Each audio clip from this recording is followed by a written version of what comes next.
Le chemin du ciel devient un chemin fin, le chemin du ciel. Encore une fois, merci beaucoup. Et Dieu vous bénisse là où vous êtes. Comme nous avons dû vous annoncer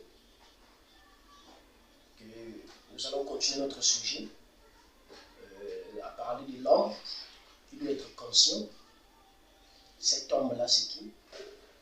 Et dans notre première partie de l'émission passée, nous avons montré qui est l'homme. On dit que l'homme est composé d'un corps, d'un esprit et de l'âme. Et nous avons montré que le créé dans ce bloc, c'est l'âme. C'est l'âme qui est créée. Et nous avons fait recours dans la Genèse pour montrer que le Fils, c'est celui qui sort du Père. C'est une sémence du Père. Et vous voyez que le Fils qui est sorti dans la Genèse, dans la version Semeur, on dit les hommes. Donc, les fils. Bien que dans d'autres versions que vous avez, universelles, ou des versions lycécan et tout, on dit Dieu créa l'homme à son image, mais il dit que les hommes. Dans la version Semeur, on dit les hommes. Donc, ce sont les âmes. Mais comme dans la Genèse, il s'agissait d'Adam, mais on a pris Adam comme notre exemple pour vous montrer de qui nous sommes. Donc, Adam, dans la Genèse chapitre 1, verset 26-27, il était fils du Père. Donc, en d'autres termes, sorti d'eux. C'est le Fils qui sort d'Élohim, qui sort de Dieu. Donc, il est fils au niveau de l'âme. Mais quand cette sémence a été mise dans la chair, c'est-à-dire les 16 éléments, les calcium, les potasses, les pétroles et tout ce que vous connaissez, c'est-à-dire la poussière de la terre, ça c'est maintenant l'homme formé. Donc il y a une création et une formation, s'il vous plaît.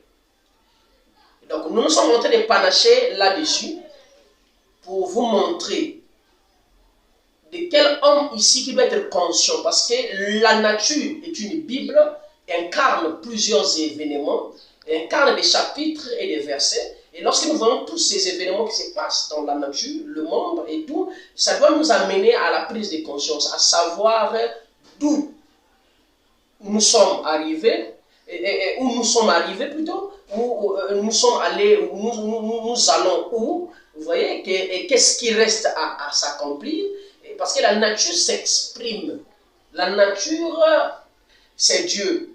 La nature nous parle par ces événements, par ces changements climatiques et tout, comme la science vous en donne les noms, et vous êtes limité dans les noms de la science, vous n'arrivez pas à percer ces noms et à voir au-delà. Mais vous voyez que ce sont des langages de la nature. Une forêt sans flamme. Vous voyez que par le feu. C'est un langage. Mais vous voyez que pour saisir ces choses, il faut être une partie de Dieu, une partie de la nature, pour comprendre le langage de la nature. Mais nous sommes fils de Dieu, pas dans ce corps, s'il vous plaît. Ce corps ici est né dans le péché, conçu dans l'iniquité, venu au monde pour prophétiser des mensonges. D'ailleurs, lui, quand il a faim, il ne veut pas prier. Quand il est fatigué, il ne va pas à l'église. Lui, il est devant la télévision. Il est là pour les débats des matchs. Il est là pour les histoires qui n'ont pas de sens. Et tout. Quand il s'agit de lire la Bible, il a mal aux yeux. Il est fatigué, il doit dormir, il doit se reposer. Il a fait des courses toute la journée. Donc vous voyez qu'au sujet de la vie éternelle, ce monsieur ici-là ne pourra pas percer. Il n'a pas une profondeur là-dessus. Mais nous avons au-delà de ce corps né dans le péché, nous avons une âme. Et cette âme-là, c'est celui qu'on appelle fils de Dieu. C'est celui qui est le chrétien. C'est celui qui ressemble à Dieu. C'est celui qui incarne des valeurs. Parce que nous parlerons sur les valeurs qui incarnent le Fils. Et comment mettre en usage, à la portée de tous.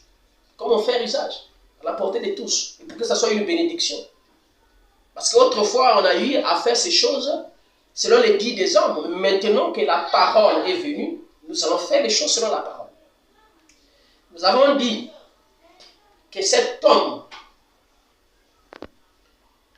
a une âme qui est sortie de Dieu, qui est créé le Fils de Dieu, et encore dans cet homme ce qu'on appelle la poussière de la terre, l'homme formé. Pour que ce corps ici vienne, il fallait qu'il y ait un mélange de l'ovule et du germe. Vous voyez ça? Alors, les bonnes idées des êtres mortels a amené cette union, et pour qu'il y ait un mélange de fécondation, pour provoquer ce corps ici. Mais celui qui anime ce corps, s'il vous plaît, ce n'est pas formé par le plaisir sexuel, mais ça vient d'Élohim, cette âme. Et quand la Bible dit que mes brebis entendent ma voix, la brebis qui entend la voix du Seigneur, ce n'est pas ce corps ici. Ce corps ici a d'autres voix, a d'autres désirs, a d'autres plaisirs. Mais Paul dit que je trouve plaisir dans mon homme intérieur. Parce que c'est lui qui pratique les lois du Seigneur. Donc l'homme intérieur que Paul fait allusion, c'est celui qu'on appelle fils de Dieu. Votre âme, qui doit éviter l'enfer, qui doit gagner un ciel. Suivez très bien, pendant que nous allons développer notre sujet, la suite de qui est l'homme, deuxième partie. Cet homme créé est appelé âme, est appelé fils, est appelé aussi dans le langage scientifique le subconscient ou conscience intérieure. Et William Branham confirme cela. Il est conscient que l'homme a la conscience intérieure et la conscience extérieure. Et la conscience intérieure ici, c'est cette âme qui n'a que deux facultés qui animent cette âme. La foi, soit le doute ou l'incrédulité. Mais la conscience extérieure qui est le corps, voyez-vous, l'homme formé, lui, il est animé par 5 sens. Le oui, l'odorat, le goût, la vue, le toucher. Ça, ce sont les 5 sens qui animent cette conscience extérieure. William Branham dit dans la brochure question et réponse numéro 3 du 38 1964 matin. Premièrement, j'ai sondé la vie de cette personne, j'ai découvert son lieu de naissance, le signe sur lequel il était né, et je pourrais savoir quelle était sa naissance, l'influence que cela exerce sur son caractère, nature, sur son caractère. Nature la place dans certaines lignes. Il dit, puis quand elle est née de nouveau, elle est ici dans cette nature autre.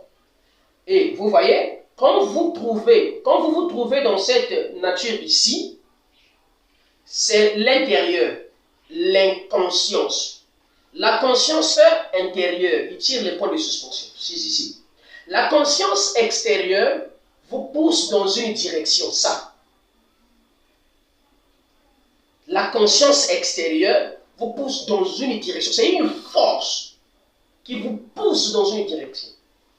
Virgule, il dit, ça c'est votre naissance naturelle. La conscience extérieure vous pousse dans une direction. Il dit que c'est une naissance naturelle, la conscience extérieure. Donc, en d'autres termes, ce corps ici. Mais au paragraphe 104 de la même brochure, il dit, maintenant, ça, c'est votre voix d'après votre naissance. C'est ce que vous êtes, un homme naturel ou une femme naturelle. Mais lorsque vous êtes né de nouveau, s'il vous plaît, écoutez, lorsque vous êtes né de nouveau, il ne s'agit plus de la conscience extérieure. En d'autres termes, la nature, la naissance naturelle. Il dit, mais l'extérieur, il dit, l'extérieur, c'est ce que vous voyez, premier sens. C'est ce que vous goûtez, deuxième sens du corps. C'est ce que vous touchez, troisième sens du corps. C'est ce que vous sentez, quatrième sens du corps. C'est ce que vous entendez, 5 sens. Donc la conscience extérieure, c'est votre corps. qui est gouverné par les 5 sens. Les 5 sens, ce sont les 5 messagers terrestres qui donnent le message à la conscience, qui est votre état d'esprit. Et l'insistance de ces messages, quand ça arrive au subconscient, c'est pour la réalisation. Nous ne sommes pas encore arrivés là, s'il vous plaît, nous allons arriver. Mais saisissez d'abord 2 dimensions de conscience. La première conscience extérieure, c'est votre naissance naturelle. Ça vous amène dans une direction et ça vous oblige à faire des choses. Ça vous amène dans le plaisir de la chair, la convoitise, à vivre avec la femme d'autrui, à tricher avec un voisin, à aller voler, à commettre adultère, à être derrière les femmes, à vivre l'impudicité et tout. Tout ça là, c'est l'influence qui gouverne la naissance naturelle, qui est votre corps gouverné par les 5 sens. Mais à partir de la nouvelle naissance, saisissez-moi très bien. Parce que nous, pour vous amener ce message, nous avons sacrifié notre vie, sacrifié notre jeunesse, et pour arriver à cette compréhension des choses. Mais quand on arrive à partir de la nouvelle naissance, cette âme qui était là comme étant assistant, pendant que le corps était en train de vivre mal, cette âme avait en elle la sémence du serpent. En d'autres termes, cette influence du péché d'Adam et Ève régnait encore dans cette âme. Puisque dès qu'Adam a péché, il nous a induit tous dans la chute. Saisissez très bien. Une personne a péché et tous ensemble nous sommes condamnés par son péché. Suivez très bien. Alors, cette personne qui vit par les plaisirs de la chair, son âme est animée, pas par le baptême du Saint-Esprit, mais son âme est animée par cette nature du serpent. La nature de la souillure, la nature de l'hypocrisie, la nature. C'est là où, quand vous vivez selon la chair, vous avez la malédiction. Maudit ceux qui se confient selon la chair. Mais nous trouvons plaisir par l'homme intérieur. La conscience extérieure, c'est votre 5 sens, c'est votre corps, votre naissance naturelle. Donc c'est celui qui raisonne. Lorsqu'on dit, on doit aller lire la vie, il raisonne, il dit non, mais tu vois. Il raisonne au sujet de la parole. Lui, il n'est pas fils, s'il vous plaît. Il n'est pas fils de Dieu. Il est fils de monsieur un tel et de madame une telle. Il a le sang de son papa, il ressemble à son papa, il ressemble à sa maman. Il dit, ah, moi, na oyo, aza lokola papa, tata naï. Pourquoi? Parce que le sang de son papa coule en lui.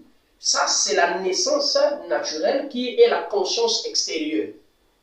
S'il vous plaît. Ce n'est pas encore l'homme qu'on appelle ici fils de Dieu. Celui-là, c'est le fils de monsieur un tel et de madame une telle. Et il a une vie courte sur la terre. Lui, nous n'allons pas mettre plus d'accent sur lui. Parce qu'ici, il ne s'agit pas de lui. La conscience extérieure, c'est votre naissance naturelle. C'est votre corps ici qui a été doté de 5 sens pour être en contact avec les événements terrestres. Donc avec le oui, tu peux entendre à la radio qu'il y a eu tant de cas contaminés en Chine, tant de cas morts aux États-Unis, et parce que Dieu t'a doté le oui pour être en contact avec les informations terrestres. Dieu t'a doté l'odorat pour être en contact avec l'odeur terrestre. Tu peux sentir qu'il y a le brûlé. Il y a quelque chose qui se brûle quelque part parce que tu as l'odorat. Dieu t'a doté le sens de la vue pour voir. Il dit ça c'est la couleur rouge. Pourquoi tu dis rouge? Parce que tes yeux ont dit rouge, ont vu rouge et tu les répètes par la bouche. Vous voyez? Et tu le touches par le sens de toucher. Il dit, ce que je touche ici, là, c'est un tissu. Donc, tu vois que Dieu t'a donné tous ces sens du corps pour que tu sois en contact avec des choses terrestres. Donc, tu es limité dans la naissance naturelle, qui est la conscience extérieure, aux événements terrestres. Donc, quand quelqu'un vit que de la chair, vit que par la chair, vous allez le voir, il est au courant. Il dit, Real avait gagné ceci, Barça a fait ceci. Il dit aux États-Unis, il est au courant de tous les événements de la terre. Pourquoi? Parce qu'il est doté de facultés qui lui donnent des messages terrestres. il peut vous annoncer des événements. Il dit qu'on a dit ceci, demain qu'il y aura telle chose. Le président a dit ceci. Ah, il faut qu'il y ait des mesures d'état d'urgence sanitaire. Il faut qu'il y ait une distanciation. Il faut laver les mains. Et il y a la maladie ici, là. Et il faut, donc, tout ce qui est de la terre, ce monsieur-là peut vous donner parce qu'il est doté des facultés. Il est doté des 5 sens. Ce sont des 5 sens-là qui lui permettent de mieux vivre sur la terre. Et là, ce n'est pas encore vous, s'il vous plaît. Et là, c'est la conscience extérieure qui est le corps, votre naissance naturelle venant de papa un tel et de maman une telle. Celui-là n'est pas fils de Dieu. Celui-là, c'est le fils qui est localisé dans une famille qui vit dans tel quartier, tel pays. Il ne tire pas son origine de l'éternité, mais il est venu par une bonne idée d'un monsieur avec sa femme pour former ce masse de cellules. S'il vous plaît, saisissez très bien qu'il ne s'agit pas de cet homme ici que nous parlons. Parce que lui, c'est un faux frère. Lui, c'est Esaü. Il vole les doigts de naisse pour un petit repas des haricots. Il est raisonnable, il a toujours faim, il est toujours fatigué. Mais le concerné ici, il ne s'agit pas de la conscience extérieure, mais il s'agit de la conscience intérieure. Suivez le prophète William Branham, ce qu'il va dire ici. Il dit, mais lorsque vous êtes né de nouveau, il ne s'agit plus de la conscience extérieure. L'extérieur, c'est ce que vous voyez, la vue. C'est ce que vous goûtez, le goût. C'est ce que vous touchez. C'est ce que vous sentez. C'est ce que vous entendez. Mais l'intérieur de cela, donc l'intérieur de l'extérieur, votre extérieur, l'intérieur de l'extérieur, il dit, c'est ce que vous êtes réellement. Or, il dit, Satan vous tente et vous frappe de tous côtés de l'extérieur, mais là, à l'intérieur, il ne peut pas le faire, à moins que vous le laissez faire. Nous allons expliquer, nous allons arriver là. Pourquoi? Parce que dans l'âme, il y a aussi le libre arbitre, donc le pouvoir d'ouvrir la porte à l'incrédulité, le pouvoir d'ouvrir la porte à la foi. Parce qu'il y a que 2 facultés, 2 vertus au niveau de l'âme, le doute ou la foi. Donc, le doute et la foi. Donc, soit vous travaillez avec la foi, soit vous travaillez avec le doute ou l'incrédulité. Vous voyez? Mais quand cette âme est née de nouveau, il ne s'agit pas de l'incrédulité. La vibration de l'incrédulité est faible, ne peut plus tirer, attracter cette âme. Alors ce frère vit maintenant par la foi parce qu'il a reçu l'Esprit de Christ qui est venu baptiser son âme. Alors cette nouvelle naissance a changé sa nature. Donc, saisissez bien, le vous ici, le réel vous, c'est l'homme intérieur, la conscience intérieure. L'extérieur, c'est les 5 sens, c'est la nature, la naissance naturelle. Mais l'intérieur de cela, c'est ce que vous êtes réellement. Que le Seigneur Jésus-Christ vous bénisse richement. Je crois que sur la suite de notre enseignement, nous allons parler sur ce monsieur intérieur. Qui est-il? Et nous verrons quelles sont les valeurs qu'il incarne et comment il doit mettre cela en pratique. Shalom à vous. Que le Seigneur Jésus-Christ, notre Dieu, vous bénisse richement. Merci.